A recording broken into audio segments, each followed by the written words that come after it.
দিদি দিদি 100 টাকা হবে? আপনার 100 টাকার খুব দরকার, আমি খুব প্রবলেমে পড়ে গেছি। কিন্তু দাদা আমি তো আপনাকে চিনি না। আরে হ্যাঁ, কথাটা তো ঠিক যে আপনি আমাকে চেনেন না, কিন্তু কাউকে হেল্প করার জন্য কি চিনতে লাগে? আমার শুধু 100 টাকাই লাগতো।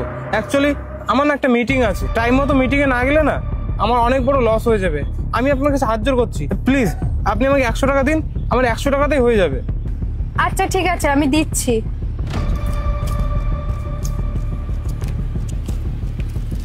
এই নিন।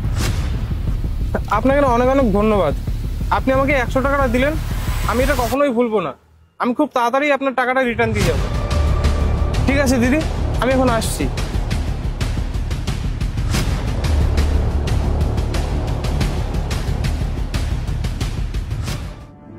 চল তাড়াতাড়ি। অনেক শোন, হ্যাঁ বল। ওনার থেকে 100 টাকা ধার কেন করলি বলতো? তোর কাছে এত টাকা, এত গাড়ি, এতগুলো বাড়ি আছে, তুই আবার আমার কোম্পানিতে ইনভেস্টও করেছিস, তো তুই ওনার থেকে কেন 100 টাকা ধার নিবি? আমি তো বুঝতেই পারছি না তুই কি করতে চাইছিস। আমি ওর কাছ থেকে টাকা এই জন্যই নিয়েছি যাতে আমি ওর হেল্প করতে পারি। মানে? আসলে আমি একদিন এখান থেকে হেঁটে হেঁটে যাচ্ছিলাম, তখন ওকে ফোনে কথা বলতে শুনেছিলাম।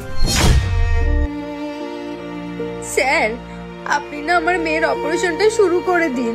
আপনি তো জানেন আমি রাজমিস্ত্রির কাজ করি। আপনি অপারেশনটা শুরু করে দিন, আমি কয়েকদিনের মধ্যেই আপনার টাকাটা জোগাড় করে আপনাকে দিয়ে দেব। আপনি শুধু চিকিৎসাটা শুরু করে দিন, নয়তো জানেনই তো মেয়েটার অবস্থা খুবই খারাপ। প্লিজ ডক্টর, আমি সত্যি বলছি, আমি আপনার 1 টাকাও মারবো না। যেভাবে হোক আপনার টাকা আমি ঠিক দেবই। Hello hello doctor, hello. আমি এখন কি করব? তাই আমি ওর কাছ থেকে 100 টাকা নিয়েছি যাতে ওর আমি হেল্প করতে পারি। ওরা গরিব মানুষ তো, সারাদিন খালি পেটে থাকবে, তাও একবারও কারো কাছে হাত পাতবে। আমি যদি ডাইরেক্ট ওকে গিয়ে হেল্প করতাম না, তাহলে ও আমার হেল্প নিত না।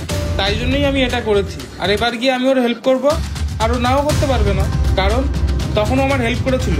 আর এখন যদি আমি ওকে অনেকগুলো টাকা দিই, তখন আমায় নাও করতে পারবে না। তাই জন্যই আমি এটা করেছি, বুঝলি?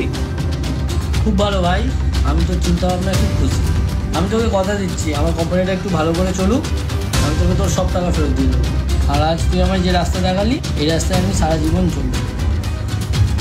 আচ্ছা ঠিক আছে, চল। হ্যাঁ চল ভাই, আজকে আমি ডাইরেক্ট করব।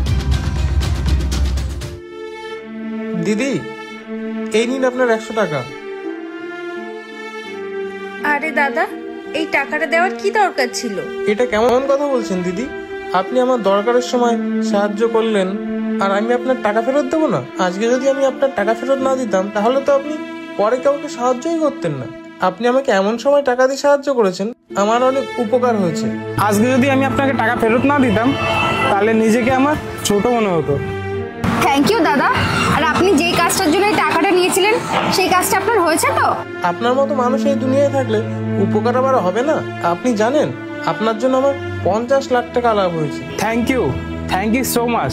আর হ্যাঁ, আমি আপনার জন্য একটা গিফট এনেছি। না না, আমার কোনো গিফট লাগবে না। আমি কি কোনো গিফট পাওয়ার জন্য আপনাকে সাহায্য করেছিলাম নাকি?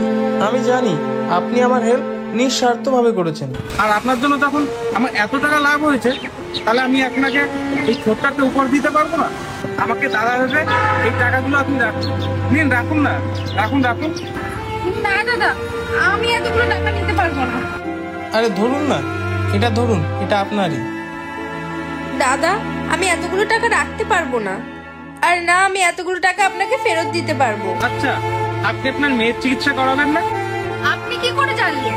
আগে একদিন আমি এখান থেকে যাওয়ার সময় আমি আপনার সব কথা শুনে নিয়েছিলাম। এই কারণে আমি আপনার হেল্প করতে এসেছি, যাতে আপনি আপনার মেয়ের চিকিৎসা করাতে পারেন। আর আপনাকে এই টাকা কে ফেরত দিতে বলেছে? আমি এখানে আমার একটা ভাগ্নিকে হেল্প করেছি, আর একটা দিদিকে হেল্প করেছি। আর এখানে টাকা ফেরত দেওয়ার কথা কোথা থেকে আসছে? আর আমার কাছে এত টাকা আছে না, আমি আমার দিদিকেও হেল্প করতে পারি, আর আমার ভাগ্নিকেও হেল্প করতে পারি।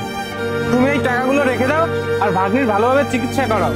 আর ওর শরীর কেমন আছে আমাকে অবশ্যই একবার জানাবে। আপনি নিজেও জানেন না আপনি আমার কত বড় হেল্প করলেন। আমি তো এটা ভেবে ভেবে পাগল হয়ে যাচ্ছিলাম যে আমার মেয়ের চিকিৎসা আমি কিভাবে করব। আপনাকে দাদা অনেক অনেক ধন্যবাদ। আপনার জন্য আমি আমার মেয়ের চিকিৎসা করতে পারবো। আর হ্যাঁ, তুমি তাড়াতাড়ি যাও, মেয়ের চিকিৎসা করাও। আর একটা কথা, তুমি না এরকম সৎ পথেই থাকবে, জীবনে যতই বাধা বিপত্তি আসুক না কেন, কোনোদিন না এই সৎ পথটা ছাড়বে না। কারণ তোমাদের মতো মানুষদের না এই পৃথিবীতে অনেক অনেক দরকার। ধন্যবাদ দাদা। আচ্ছা ঠিক আছে, তুমি এখন তাড়াতাড়ি যাও। আরো ঠিক হয়ে গেলে আমাকে কিন্তু অবশ্যই জানাবে, আমি ওকে দেখতে যাব। ভালো থেকো দিদি, আমি আসছি। ধন্যবাদ দাদা।